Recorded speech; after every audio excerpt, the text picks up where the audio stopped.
every time God is always speaking. People may say, okay, but if God, what's the point, right?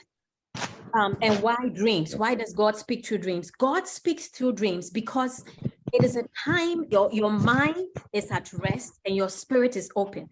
God has called you to prayer. And I would say this, the more you pray and build your spirit man, because every time you pray, you are building your spirit man, you are stirring yourself up. You begin to be more open to the realm of dreams, okay? They are what we call human dreams. We have soulish dreams, human/soulish dreams, and we have spiritual dreams. The human, the soulish dreams are the dreams that you have when you had too much pizza, or what do you have? If eba, gari, fufu, jollof, you ate a whole bowl and you went to sleep, your whole stomach was about to explode. And when you fell asleep, you still saw like another big bowl of jollof and chicken. There's no relevance to that. That's just a human soulish, maybe you were craving it and then you went to sleep. Now, in the spiritual sense, there are also dreams where you could see yourself eating in dreams. That's different. Okay, we talk about that different. And let me just touch on that just in case I forget that. So, of course, when you are eating in dreams, in the case where it's spiritual, one of the things you want to keep in mind, you want to know is pay attention. First of all, I give this disclaimer to everyone I ever train or teach on dreams. Every dream has to be taken within the context of the dream.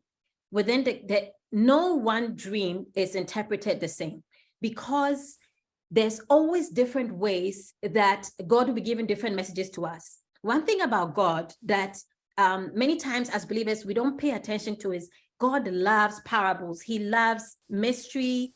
He loves, and that's why Jesus' ministry is filled with parables. You ask, well, Jesus, why didn't you just say it straight up? No, he always said there was a man, there was the landlord and a tenant, and he sent them and he told them to go watch over. He gave them a vineyard and he sent people to inspect it, and the people on the land killed the person. There's so many stories. I have a course on dreams. I go into detail in all of that, so I don't want to waste too much time, but I'll just give you the highlights. So dreams are night parables. Okay, they are really parables. It's like Jesus telling us the parables when he was walking the earth.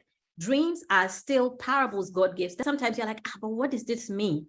They are not, there's always symbolism. Okay, there's always symbolism. There's always something more that God is trying to say.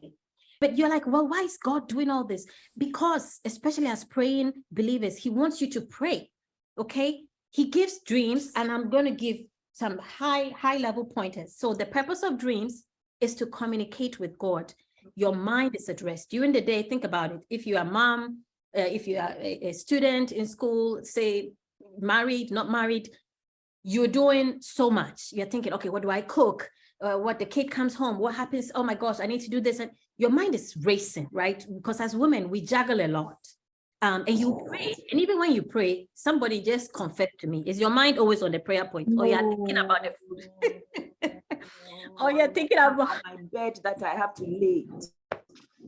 Oh, you're like, I didn't clean that place. Yes, it's like, oh my gosh. You're like, oh, so then we all get distracted. And God is merciful. He forgives you. Like, God, I'm sorry, and just get back to it. Don't condemn yourself when that happens. Just get back on track. It happens to everyone. But because of that, after you've prayed, many times God will do the download while you are sleeping. Because when you are sleeping, when God is trying to talk to you in your quiet time, your interruptions or maybe in our minds, we are always trying to argue something. So even if God is trying to drop something, you're like, no, but if this happens, then that can happen. Mm-hmm. So you're already in your subconscious trying to figure things out. But when you are asleep, your mind is doing nothing. Your mind is dead, literally. At rest, yeah. It's at rest.